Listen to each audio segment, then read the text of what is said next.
全世界现在都在抢矿，有矿要开发，因为矿是扎扎实实的，管你有没有提炼技术。但众所皆知，到目前为止，我们没有听到任何一个之前的能够有好的提炼技术，因为都知道稀土不要说那么多各类的技术，你要分离提炼，这中国大陆的提炼技术是无与伦比的，在所有稀土当中，它是高耗能或高化学，特别是要分离各类的稀土的时候，那个化学污染，中国就是因为付出了代价，但是又在这个污染当中找到控制污染的技术。可是日本怎么做？他在国内能做污染吗？不，他干嘛就跑去找菲律宾、找印尼，说我跟你们合作，我出钱，你们在这边污染吧。人家也不是笨蛋，所以这个东西没有那么容易。就是现在确实是有钱融资给你，吸引很多企业，希望你们来。有矿，大家都在抢，长久之争一定要有。但是呢，技术呢？接下来我们要关心稀土战现在正式开打，尤其川普现在正式的在白宫宣布，他要砸下120亿，要做什么呢？搞一个国家金库。另外一方面，他还拉了20个国家一起要做这个稀土相关的事业，来围堵中国大陆。全球供应链现在正式的进入去中国战时体制，能够成功吗？今天一起来做关心。好，刚刚特别提到的嘛，川普他启动了这个金库计划，这个是国家级别的稀土储存工程。我们赶快来看一下细节是什么。投入资金相当于大概120亿，也就是3700多亿新台币，主要是由美国的这个出口银行主导融资，然后还会有一些私人的资本，建立一座现在是说可以支撑60天左右的一个战略矿产的库存，不要再依赖中国大陆，靠自己可以至少支撑60天，但这样够不够呢？那储备的清单也当中特别提到了，包括了稀土之外，还有铜、锂、钴等等，主要就是为了这些汽车制造商、科技公司跟其他的制造商特别做一些储存的动作。那现在目前根据统计，有10多家的重量级企业已经表示会参与计划，当中比较知名的公司包括了通用汽车、波音还有 Google 等等的高科技的公司，那么还有掌握高科技材料的康宁。我们来看到川普的动作，除了做这个金库计划之外，他现在也正式的宣布砸16亿美元。500亿新台币取得美国稀土公司这一间公司企业的10%的一个股份，所以可以说他现在是要全力的来发展稀土。干哥怎么看川普的这个金库计划？说可以囤60天，是在为战争做准备吗？但是在军事上面来讲，如果是国家储备60天，到底是否为合理？到底够不够？如果中国大陆又启动这种垄断的措施，美国有没有办法自己撑3个月？干哥怎么看？完全没有办法撑下去，好不好？这个金库计划，我跟你讲，川普什么时候都要讲利益的，对不对？终于碰上了这个计划是不讲，他说我们这个计划是非盈利的，终于碰到这个不用赚钱的。为什么你知道？因为这是国家级的战略储备计划，它不仅仅有7种比较重要的重稀土，然后还有铜啊、锂啊、钴啊等等啊、镍啊等等这些。然后呢，我跟你讲，你们这些大公司的10几家通用波音Google 这些是我们比较知名的。然后这些人的董事你都要进来，为什么？因为你们要出钱。我120亿的资金，其中100亿是跟这个美国自己的本身的银行进出口银行来融资的，另外20亿是你们这些企业主要出钱。这20亿美金说多不多？但是我跟你讲，你们都要进入董事会，我们会派专业 CEO 去帮你干嘛？帮你监工，就是会有特别的 CEO 来去看这些东西是什么意思？就是说你们出钱，你们在万一遇到国家紧急状态，或者是你们的产业发生紧急状态的时候，你们可以凭你们今天身为董事会的议员，可以去提领稀有金属。也就是说，今天打起来了，跟谁打不知道，跟俄罗斯、跟中国不一定啊。打起来的时候，那我们就有什么？我们就有高级战略资源的储备银行。川普的意思是这样。那如果你不在这个董事会里面，那对不起，你就没有资格去领。波音可以没有稀土吗？波音可以没有铜吗？然后那个 Google 或者是那个通用，它可以没有石墨吗？它怎么造飞机？怎么造车？所以你们都加入了，你们要付钱你们要付会费，但是呢，我们这个是不盈利的，所以大家去听了一下，就说那这样川普很有远见啊。可是现在我们可以知道，他至少可以支撑60天意思是什么？意思就是说大概就只有60天了。我跟各位讲一下个观念：稀土啊，在全球的产量中，中国的储备是4400万吨，美国是多少？190万吨。啊，那个就大跟小那不能比。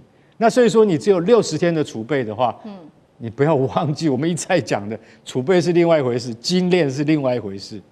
你有这样的储备，就算你有190万吨，60天之后你怎么办？它怎么样精炼？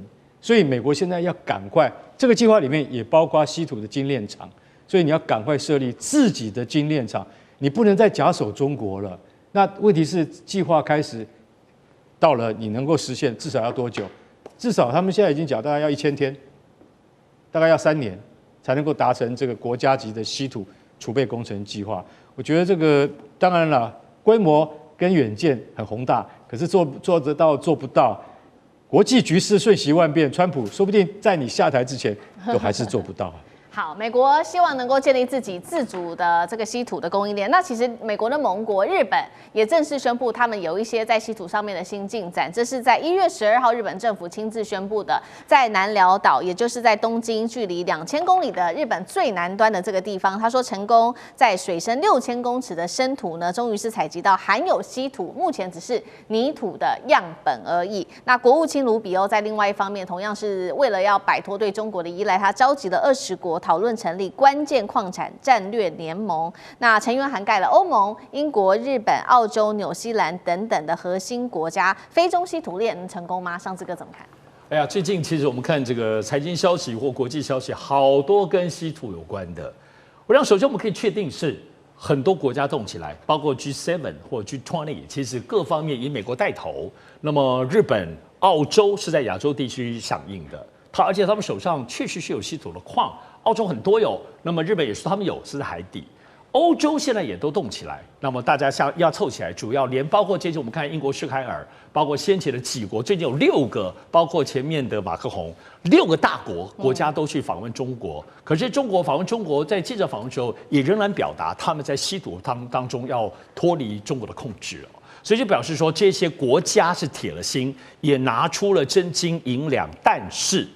拿出钱是什么呢？跟中国能比吗？中国或国企拿出钱就去开挖，就去投资，就去研发。我们刚刚看电视墙里头，思明讲的，川普120亿美金叫做融资，钱借给企业，赚不赚钱再看看。但我吸引你们来，我那么多钱跟我借，美国从来没有拿自己的钱去开发。当然，他们现在有入股一些股权公司，已经是美国政府有史以来是最靠近这个稀土经营面了。但我们现在知道是全世界现在都在抢矿，有矿要开发，这边也要开发，因为矿是扎扎实实的，管你有没有提炼技术。但众所皆知，到目前为止，我们没有听到任何一个之前的能够有好的提炼技术，因为都知道稀土不要说有那么多各类的技术，你要分离提炼，这中国大陆的提炼技术是无与伦比的。第二个，我说过，在所有稀土当中，它是高耗能或高化学，要不叫大热能，要有电力，要有巨大的燃烧，要不就是化学污染非常严重，特别是要分离各类的稀土的时候，那个化学污染，中国就是因为付出了代价，但是又在这个污染当中找到控制污染的技术，所以不止提炼技术啊，还有控制污染技术。我们知道日本在2010年之后被中国大陆惩罚之后，就一直要突破稀土。可是日本怎么做？他在国内能做污染吗？不，他干嘛就跑去找菲律宾、找印尼，说我跟你们合作，我出钱，你们在这边污染吧。人家也不是笨蛋，所以这个东西没有那么容易。就是现在确实是有钱融资给你，吸引很多企业，希望你们来。有矿，大家都在抢，长久之争一定要有。但是呢，技术呢，你真的没有听到真正厉害。唯独我觉得大家注意的部分是康宁。最近在美国的这个部分的整合里头出现了康宁公司。康宁就是全世界我们手机那个康宁大猩猩玻璃，在爱迪生时代那个灯泡之所以能够出来，就是因为康宁做的玻璃。我个人认为，在整个盘点所有，包括不只是我投资机构里头，在目前来讲，有可能有提炼稀土技术的，可能就美国已经有几百年历史的这个康宁公司，但只是因为要污染要钱，康宁现在做手机屏幕已经赚的都快死掉了，他干嘛要去做花那么力气又污染的？但是现在被美国政府要求进去，如果有可能技术的破口，应该就是康宁。好，我们现在看到在要做稀土，这涉及到不管是精炼的技术，涉及到还有环境、环保议题跟高科技的技术等等。在这种长远来看，一边是中国大陆，一边是美日跟他的盟友来看这一场稀土战的后续，舰长怎么看？刚刚桑师兄已经说得很清楚了，制造稀土其实它真正难的是它的技术，它的 know how。我有一个矿哦，只是这个的入门的一个仪式，叫做入门的门槛而已，起手式。那现在全世界的针对做稀土的这个叫做专利有将近快要7万项，7万项中间中国大陆大概有60%，所以他知道的最多。那我也看过了一篇这个专门的一个这类的文章，很长，他写的就是说，美国想要去克服这个的话，想要做到跟中国一样的这种程度的话，这种能力，它基本上是一定是国家推动，要推动。花上兆元，然后大概要10年的时间。刚刚可以看到，川普在这里成立一个融资是120亿，那个上兆元是10个1000亿，你就知道这是根本是小儿科。他只是这样子去动，他想要这样子去做。但是如果说中国把这个稀土当做一个武器化的话，它到底会有什么影响？我想这有短中长期。短期，美国跟他的盟友会非常的惨。我说这个短期在1年之内，他们很多会停产，但是中期大概在3年的时候，那个受害的反而是回过头来是中国的这些稀土商，因为稀土商他大部分赚的钱，他销售到全世界啊，你给他管制都不出去，那他怎么办呢？它的价格会飞上，它的量没有出来，所以你知道它的量不够的时候，它价格再多也是没有用，所以这个时候可能中国就要考虑，如果你要把它当武器化，你要补贴这些稀土商。不然他们可能过不下去。然后接着是长期，长期你给他个5年10年哦，美国以及他的盟友大家一起齐心协力，他一定可以克服，没有做不到的，但是要很长的时间。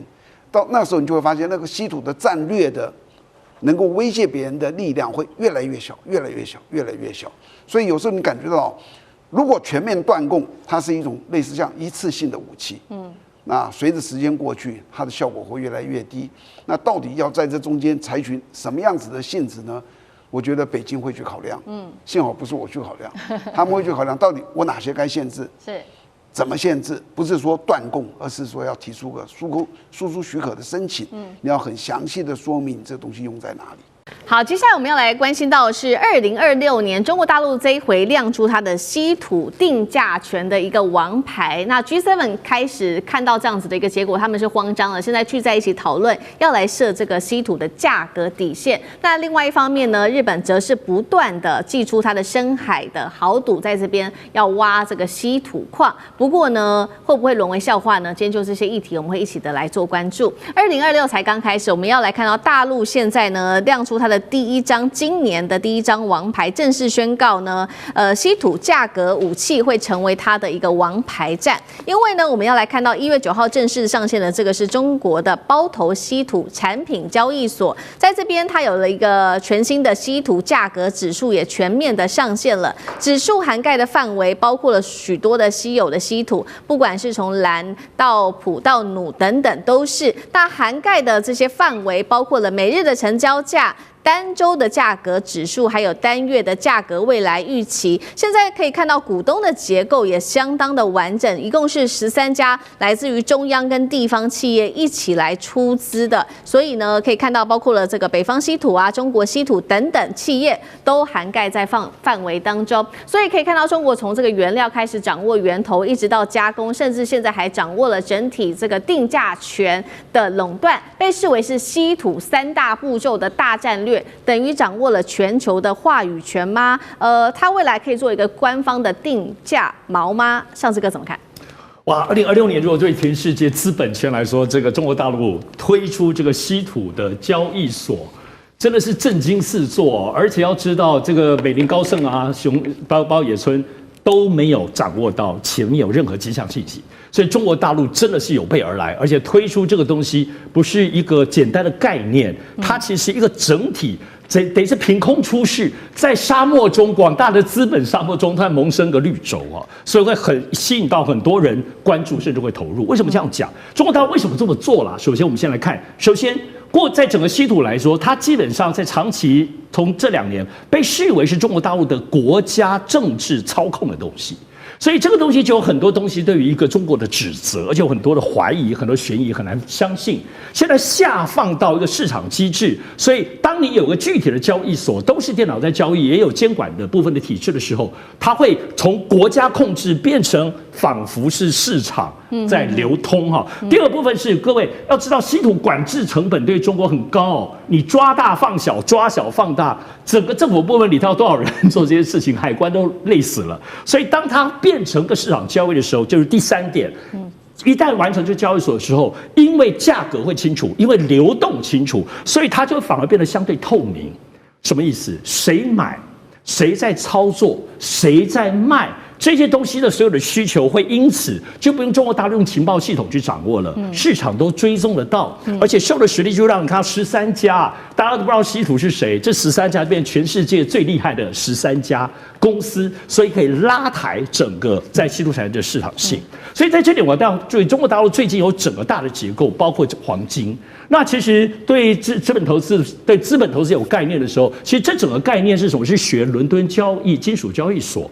我们知道 LME 伦敦交易所它已经发展了上百年了，它当时其实就为了不锈钢材这件事情，所以它金属交易包括了铜、铝、镍、锌，包括铅、锡，主要这2个。后来金跟银也可以交易，所以它掌握了这个权利。伦敦很厉害哦，当时连伦敦老它什么概念？它就是做期货交易。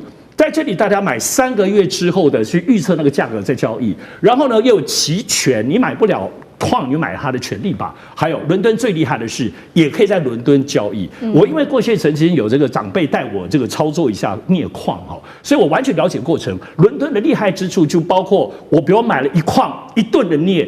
我是可以真的交易，然后在伦敦做矿物提出来。中国大陆现在正在进行的，比如说像黄金，黄金可能放在上海，但它的交易像香港未来会成为黄金另外一个新的交易所。你可以看到中国大陆现在要挣脱全世界对它的各种的资本结构制度的控制，它开始长出自己的结构。黄金可以猜测它要平衡别人，平衡美金，但稀土这是中国大陆的绝对权威，令人侧目，也值得关注下去哦。好，所以看到稀土正式的进入在中国大陆的这个交易金融市场里面，那被视为是稀土界的上证指数哦。所以呢，我们看到欧洲国家看在眼里，现在可紧张了。包括 G7 的财长，赶快呢就说，我们现在赶快聚在一起吧，讨论一下现在到底该怎么做呢？尤其是我们看到这一位是 G7 的财长，他在华盛顿这边召开的紧急会议，直接点出了财长贝森特的心里话，就是说，赶快吧，我们一起设立所谓的稀土价格底线。不要被中国大陆给完全掌控了。但是现实是 G7 他们其实矿产需求非常高，全球的话他们就占比的大概达到60%。但是讽刺的是，包括了说这个稀土他们拿不到货，没有加工配套，又没有成本优势，到底要怎么去掌握这个定价，跟中国大陆来比拼呢？大师怎么看？对，因为你要掌握它的定价的一个权利哈，你前面要有2个先有的基础。刚刚也提到，就是说，第一个，你要原料你要垄断；第2个，加工的技术你要垄断。对，那所以这个东西你才有定价权的垄断。那也就是中国建立一个市场，这个市场用市场机制来决定这个价格，也就是中国本身的13家或23家稀土产业之间的这个价钱这个相关的产品的价钱它透过这个交易市场这个市场机制先做一个整合，那你这个价格出来以后，你外面可以不从了，不从你就到别的市场去买了，对不对？你一定买不到这个价钱。那也就是说，我有这个价钱，我有这个定价权，原因是因为大部分的怎么样？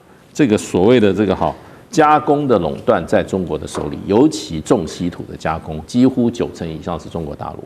那你原料，中国大陆不见得是完全垄断，可是呢？那也已经说是大部分中国大陆可以控制了，那问题就变成你的加工垄断是中国大陆。那所以你这种重稀土的话，那中国的市场机制决定了一个中国所有这些出产稀土国家，大家都照这个指数来定价的话，你想到中国来啊，这个在中国的不同市场中啊，市场的混乱价格中啊，你捡便宜那个是捡漏是没有机会的。那更不要说外面中国市场外面这一些还有的这个，比如说澳洲的啊，或者说美国还有1、2个这个稀土工厂，他们你只有跟着中国价钱走，因为他绝对没有办法跟中国的产品做什么，做这个竞争啊，它的成本一定高于中国大陆啊。所以我觉得基本上就是说，中国大陆抓住这个机会啊，把整个一整类的产品抓到自己手里来定价，这个是一个在中国在全球性的竞争里面啊，那掌握了一个先机，也掌握个优势，所以呢，我觉得第一个把中国市场自己本身先整合起来，联合起来，这就很重要。中国市场的中国厂商彼此大家怎么样？不恶性竞争，大家都怎么样？顾及彼此的这个做一个底线的一个要从市场机制里面做出一个指数出来，对，你就不要乱定价了。那这样子的情况之下，我觉得就变成必然会成功。那等中国大陆掌握了定价权，那将来即使是西方很多国家，它在生产的过程中啊，在取代中国的稀土啊，一定他们会有越来越多的稀土。可是呢，他们已经把定价权已经交给了中国的手里面啊，将来要跟中国竞争的话，会更加增加难度。好，我们现在看到中国大陆掌握了这个定价权之后，不只是欧洲国家紧张，其实另外一个国家，东亚的日本也非常的紧张，因为中日关系先前陷入非常紧张的气氛，所以中国大陆不是对这个日本加强在居民两用的这个物资出口管制吗？这当中就包含了稀土，那所以日本呢，他就要自己想办法看看能不能自己来开采稀土，于是他们就是在这个南辽岛深海稀土这边来做开采，但是现在其实我们画面上可以看到，它也面临到了许多问题，不管是它的稀土矿船水深的问题，或者是它这个大规模稀土泥浆开采的技术挑战，或者是它的成本都甚至最多比大陆高了数十倍等等，都有非常致命的问题。再来就是确实中国大陆掌握了90%以上，从稀土的精炼一直到加工等等，就连唯一可以帮忙日本的美国，它的这个唯一的稀土矿加州的这个轻稀土矿80%都还是要运回中国大陆去做加工。那日本这场豪赌到底能不能成功？干哥怎么看？好，我们先不说到底能不能成功，我们要先看它到底要在多深的海底去挖稀土矿哈。这个其实是在多久？4年以前啊，日本的海洋研究机构 JAMSTEC 这个机构它发现了，说在小笠原群岛那里面的南鸟岛啊，小笠原群岛距离东京2000公里，很远啊。但是这个就是偷袭珍珠港当年日军联合舰队的集结地，这个地方的水很深，这地方是专门供应就是大型军舰啊，准备开拔往前进，而且那边的天气在太平洋里面算是比较好的一个地方。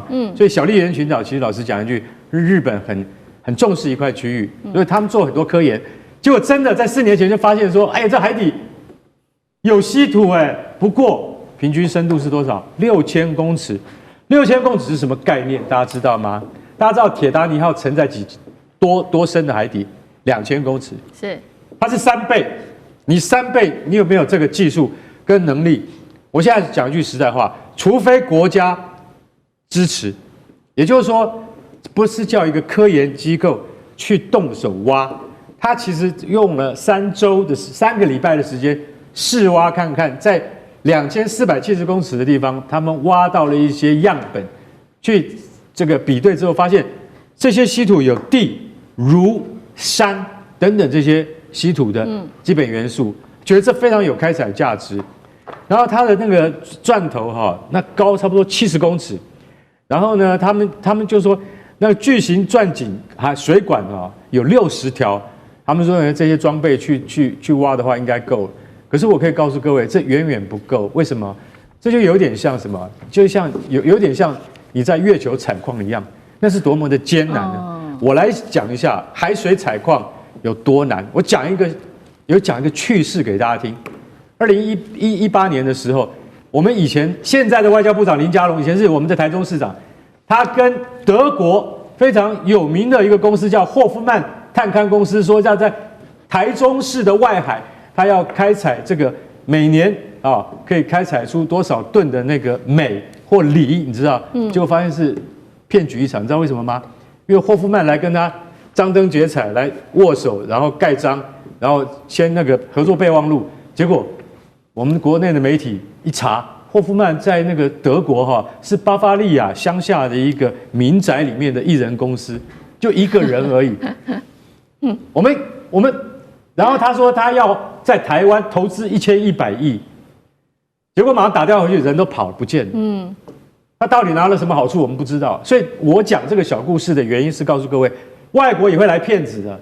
所以日本说他们要开采这个小笠原群岛里面的稀土矿产，我觉得根本就是不可行。我怀疑啊，当然日本是一个成熟的社会，但他们怎么会异想天开到，就算你提炼出这样子的稀土元素，你还不是要送回中国去提炼？因为你没有精炼技术。日本现在正在就是说想尽办法从澳洲、从美国进口稀土，然后也提升自己的精炼技术，但是那要好多年嘛，就跟氢能源一样，那不是2天做得到的事情嘛。所以我觉得这个听起来都觉得像天方夜谭一般哈。我认为还是回到现实面里面来。地球号你挖不到的，就算你挖到了，你会发现很难提炼。当你在就是说中途发现自己做不到的时候，你就会把这个计划整个给抛弃了。这只是给国内的一些民众或者产业增加一点信心而已，对于实质的这个稀土产业是一点帮助都没有的。好，接下来特别关心在稀土战哦，习近平这一次出手来做反制了。稀土啊，针对美国是说会开放，但是假的吗？因为呢，另外他还有一个杀招，就是透过他的这个 VEU 的这个封锁反制。等一下我们一起来看，从经济战打到整个军备链，不只是美军会受到影响，包括了整个北约国家在军事发展上面都会被掐住咽喉。另外一头，川普则是找上了中亚5国，希望一起来做稀土，能够避开中国大陆对于稀土的垄断吗？今天我们就这些议题一起做关心。今天的3个火线话题，赶快来看到哦。来看到的是稀土啊，习近平是终于开放了，但是现在有一个说法说，会不会只是针对川普做了一些表面而已，背后他有更强的反制呢？因为啊，现在最新寄出的政策是，只要凡是跟美军啊你的任何企业有挂钩，那么稀土就会全面做封杀，不会卖给你们。这是他的经济战打到科技战的重要关键一步吗？再来还要关心的是，稀土很重要，它可以用来做 F-35啊、无人机啊、跟飞弹等等。如果中国严控他们的这个稀土的话，不只是美国的军工被掐住咽喉，北约的补给军备都可能因此瘫痪吗？最后来看到是川普这一次赶快拉拢中亚5国，要来救不被中国的稀土垄断，能够做得到吗？今天也会一起的来做关心。好，赶快来看到，这是来自于《华尔街日报》的报道，11月10号、11号这一天。中国国家主席习近平虽然是说，我们有开放稀土出口了，但是他计划寄出一个英文叫 VEU 哦，那么它的这个中文就是验证后最终用途的机制，什么意思呢？就是对美国的军方，只要你有跟这个军方联系的公司，你都会被排除在我们的稀土可以出口的这个范围之内。这一招啊，其实也不是自创的，其实也是学美国的。原因就是因为美国早在2007年就对中国用出一模一样的出口管制，等于说中国这次是算是加倍奉还给美国。所以节目一开始请教汉庭怎么看了中国这一次学习美国用的这一招，能够对美国带来多大的反制效果？习近平主席一方面兑现了对于川普的承诺会出口稀土，但另一方面在特殊领域上还是有所限制的，还能持续在稀土领域占有优势吗？这一招呢，其实就是双重用途、军民分开的管制。如果你是玩手机玩电动车，那么我还加快审批作业给你。但如果呢，你是把稀土拿来做战机做军用磁体，那么我就卡你。所以中国大陆的 VEU 的反制对美国的反制效果来说，主要就是体现在切断军工的稀土供应，还有呢延缓它整体的技术。比如说呢，因为我们都知道美国的军工业其实高度仰赖于中国大陆的稀土，不论是 F-35的战斗机啦，甚至呢是宙斯盾啊、驱逐舰啊等等的都需要。那么现在一旦卡住，第一当然是会让美方的库存大量的消耗，那而且也会导致美方的成本大幅提升，再来还有生产进度的延后落后。那如果卡住了之后呢，这也能够让美方的技术升级变得更加缓慢。因为包含是在新能源的领域当中，稀土磁体它本来就是电动汽车当中很重要的关键元件。那中国大陆的 VEU 机制就会限制了你新能源汽车在获得这个稀土当中，所以就可以延缓它的产能扩张。那另外包含在人工智慧的相关领域也是一样的，都会影响到美国 AI 的资料中心的建设。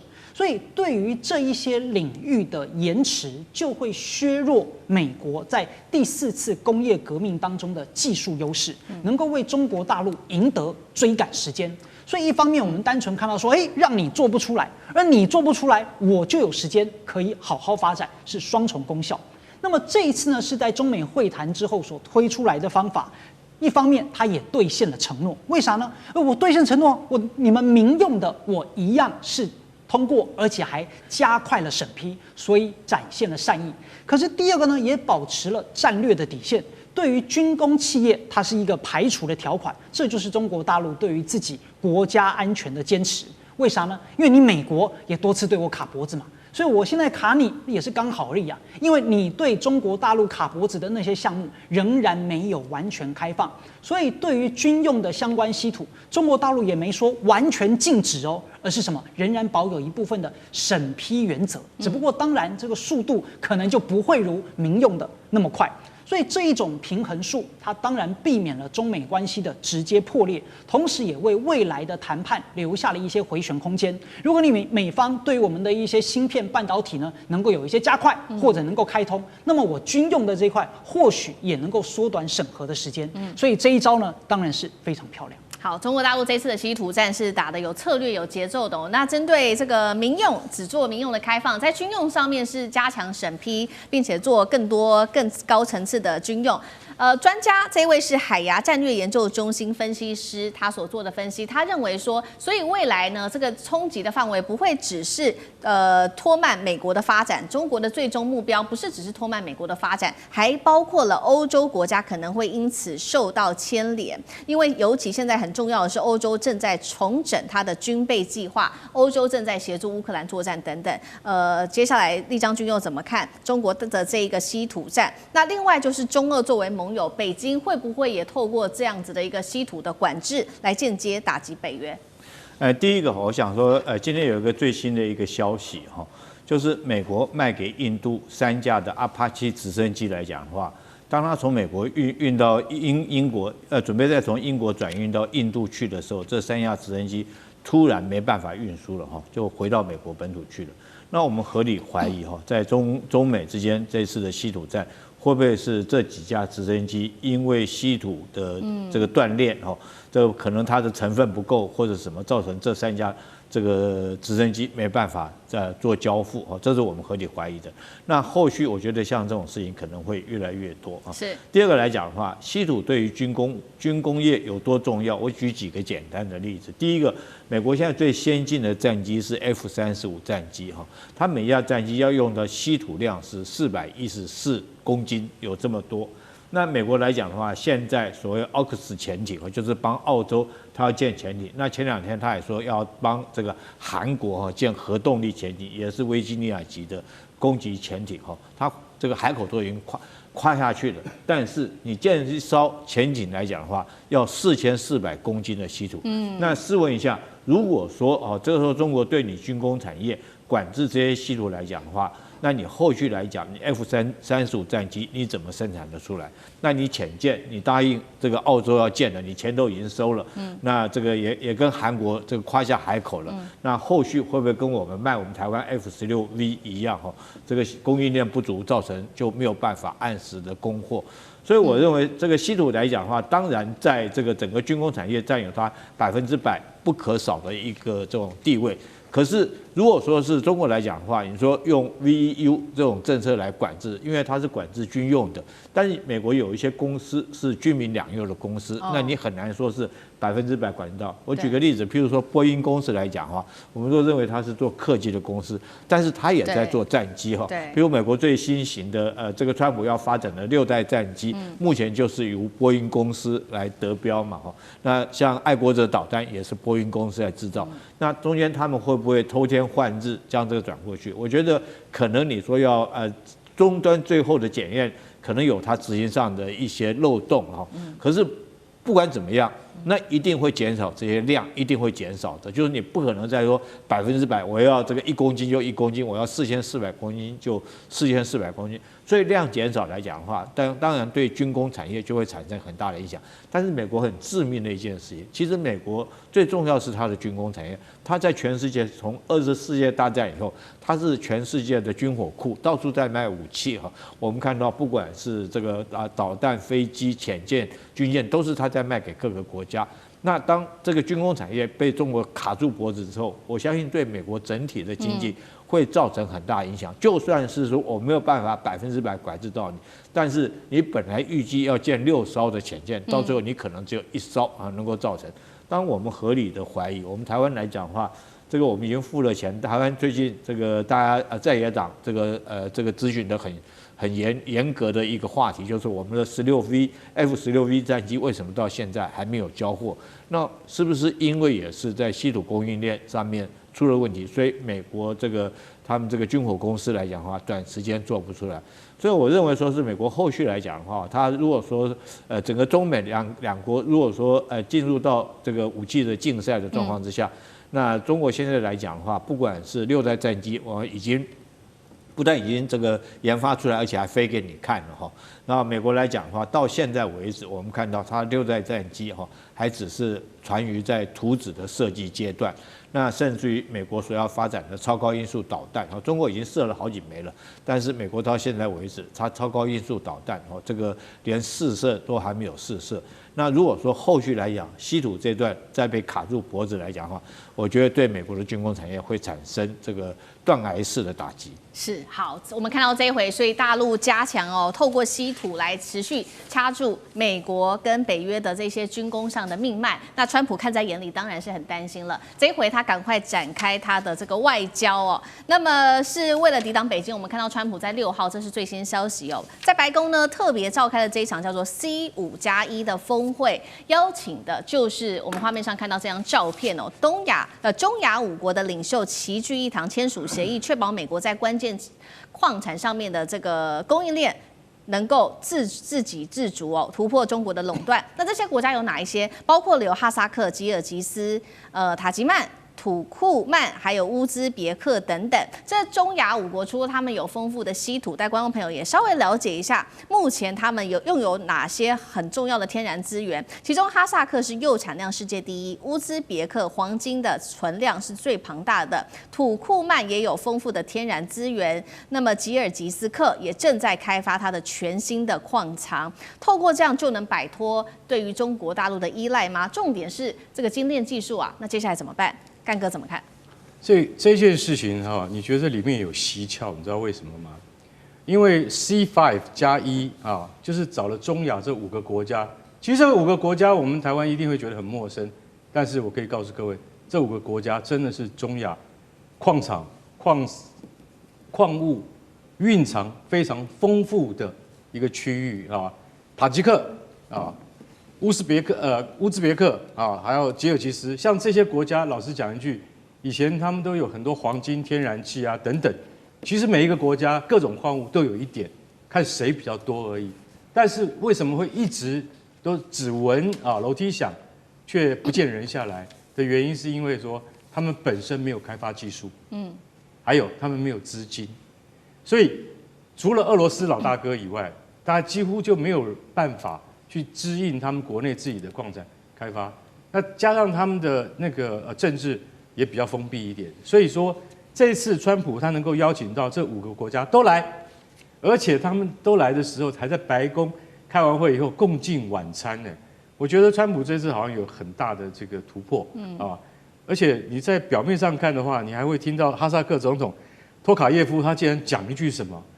大家听听看，他说：“你是上天派来的伟大领袖与政治家。”那个就有点像神话川普的感觉，你知道吗？所以我一听我就想说，哎呦，这个好像是什么？这好像是什么政教赞美之词，你知道？乌兹别克总统也讲了，哦，你是来自世界的总统，也就是说，你等于是世界的那个领袖的代言人的意思就对了。川普喜欢啊，你看每一个人都很溢美之词，川普就爱这一套，对。但是，请问一下，现在是你要投资我，我还是我要投资你啊？现在到底要搞清楚主从嘛，对不对？当然，这些国家希望美国技术进来啊，可是你知道，结果我们一看不是这样，你知道吗？乌兹别克他承诺3年内要投资美国350亿美金，很多啊，包括什么？包括通讯技术啊，因为乌兹别克本来就是他们，因为你知道吗？它整个国家你看电话很多地方打不通的，为什么？因为他们的那个5G 产品很落后嘛，所以要引进美国技术。然后呢，他还要因为他们是农业立国，所以农业的科技希望美国来帮忙啊。最后一个就是航空了，因为腹地很大，这每个国家都很大，但是他们其实之间只是靠那个公路运输。那你现在你要请美国来帮忙，反而你要投资美国350亿，然后呢，未来10年要投资1000亿。这个根本就叫天方夜谭啊！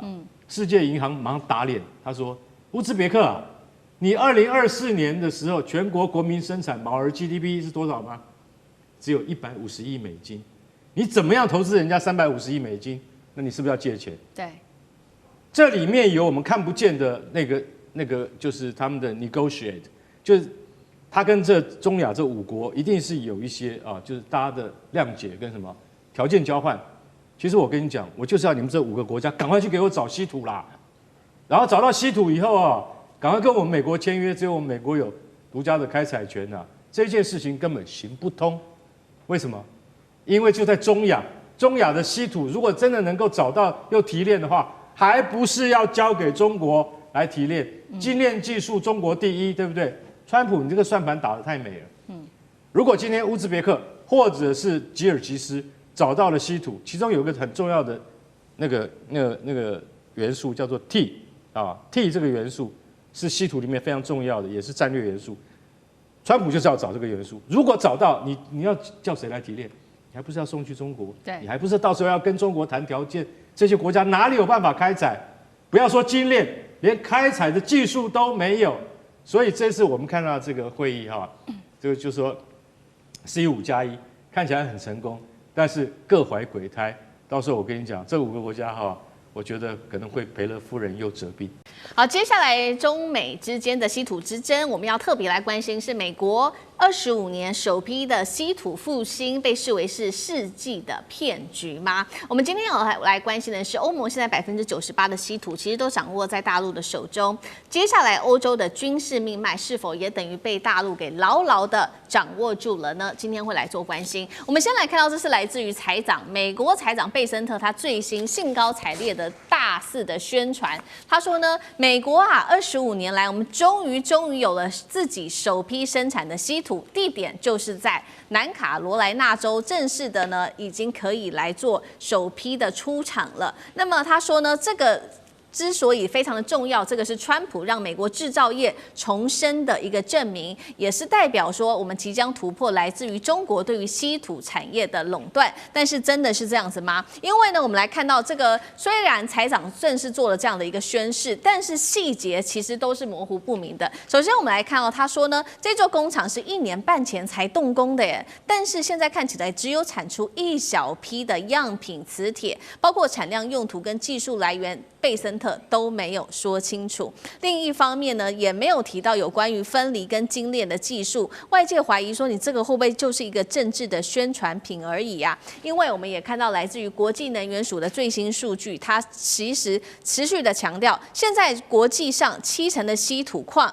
大部分都还是在中国手里，而90%的这些关键的精炼技术还是牢牢的被中国大陆给掌握住。那美国南卡这一回生产的稀土真相到底是什么？技术核心又是什么？真的能够攻克大陆的稀土吗？委员怎么看？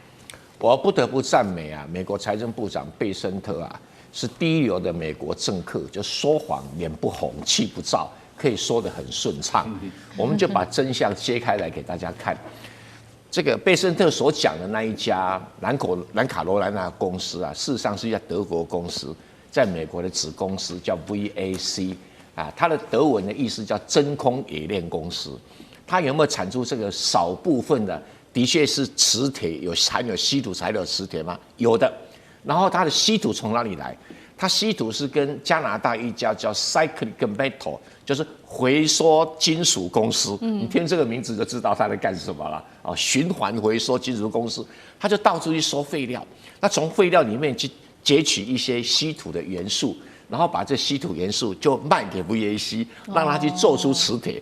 这个没什么技术嘛，真的什么技术？那当然做得出来，可量不会太大啊。然后更经典的这一家叫 Cyclic Metals 它的这个废金属，有一大部分从中国进口，所以我不晓得该怎么去说它，有没有？那当然了 ，VAC 这个公司说他们也有到南美洲去采矿。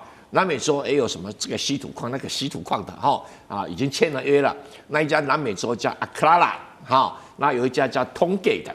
那对不起啊，这两家公司都宣称我有矿产而已啊，从来没有开挖过，从来没有提炼过，更没有任何工厂就是刚签约而已。所以你才会说，是好像这家公司才1年半前，因为它是德国的子公司，所以1年半前才设的所以。我这样一讲，大家都知道说有没有？有一点。那来源哪里啊？循环废弃的，那量能不能多啊？当然就不可能多了那贝森特有没有告诉你这细节？没有我是史上第一个揭穿他真相的人，所以我不晓得，因为刚好这一行我也蛮熟的，所以我不晓得这贝森特讲话这个功夫，美国媒体会不会戳穿他不是很好玩表示他很认真在解决问题，他实在解决不了问题。好，另一方面是美国自己宣称它终于是量产稀土、生产稀土，那另外一方面则是澳洲，也被视为是美国一个未来在做稀土领域非常重要的一个盟友，那被视为是所谓的民主稀土链的救星。澳洲虽然目前是拥有全球17%的这个稀土，但是呢，确实不管是分离精炼到下游的这个制造，都还是由中国大陆所掌握的。那么现在也在分析说，到底有没有可能澳洲可以取代中国？因为呢，其实看起来是有困难度的。中国早在1990年代就已经砸下巨额的资金做整个稀土供应链相关的研发，从开采到生产的完整供应链。再来就是因为稀土它是一个比较高污染的一个技术产业，也是欧美国家不愿意碰的，所以 BBC 警告了，综合以上的原因，不管是对于环境的影响，还有技术专利、投资规模，西方国家都无法在短期内实现，更不要说打破中国的垄断了。杨老师又怎么看？澳洲这边，我们谈的是澳洲嘛，它的就是这整个稀土的发展，其实我觉得大概都是以 Lynas 为主。那 Lynas 的话呢，其实在过去日本在2010年遭受到中国大陆9个礼拜的稀土管制的时候呢，大概其实有在投资 Lynas， 可是 Lynas 呢，它所这个生产的量大概都是以轻稀土为主。那重稀土它现在是发展出来了，叫做氧化锑。那在澳洲的 Mount Veld 的地方去开采，然后送到马来西亚的加工厂。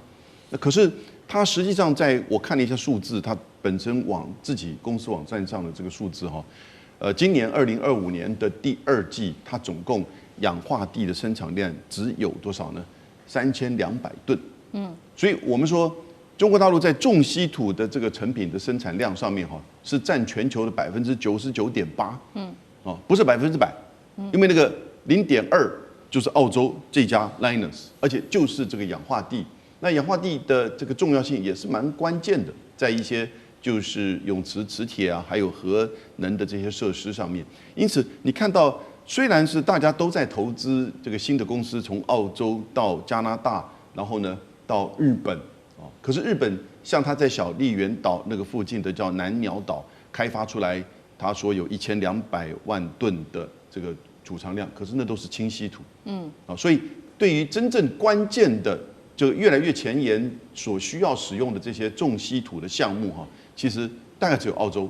那可是澳洲这边它的量也有限，那其他的部分呢，它所开采出来的部分都要送到中国大陆去，那由大陆这边做进一步的这个冶炼。因为稀土它很多东西都跟其他的元素配合，不像是我们这个去那个挖这个金沙啊，你拿那个筛子这样过去，那个金子就溜出来，没有这回事的了。而事实上是很复杂，所以它会有环保的问题。它可能要从很多的铝矿或很多的不同的矿里面去把这个稀土矿去冶炼出来、剥离出来，然后呢分离出来，然后把它整合。这个有相当复杂的技术，然后呢设备。那在中国大陆这2家公司一个叫中国稀土集团，一个叫北方稀土公司，还有几家就是小型的，但这2大其实他们的制程技术设备，我就把他们叫稀土界的台积电，也就有这种能力，那因此这些 IP、这些人员、这个设备都是他自己发展出来。别的国家现在做这一套东西你可以那你大概5年10年嘛，因为高盛说的，至少中国大陆在稀土有10年的主导的优势。可是这5年10年这个成本是多少？那所以当中国大陆在跟川普谈完这个釜山会议之后，说我们愿意延长1年，因为他1年本来就是希望大家照正常的国际分工，我们就来供货。那如果你现在要投资的话呢，他可能就会把这些管制持续的，就是说加强。那但是呢，当你要准备投资的时候，他就开始开放，市场价格就掉下来。那你还有什么成本这么高？你去做这个东西，10年之后你回到后来做出来的东西没有人买，或自己不可能用，那做的品质又不够好。所以呢，他就可以用这种方式去阻碍、去防止别的国家，甚至你说G7的国家一起联盟起来要去对抗中国大陆。目前看起来真的很难。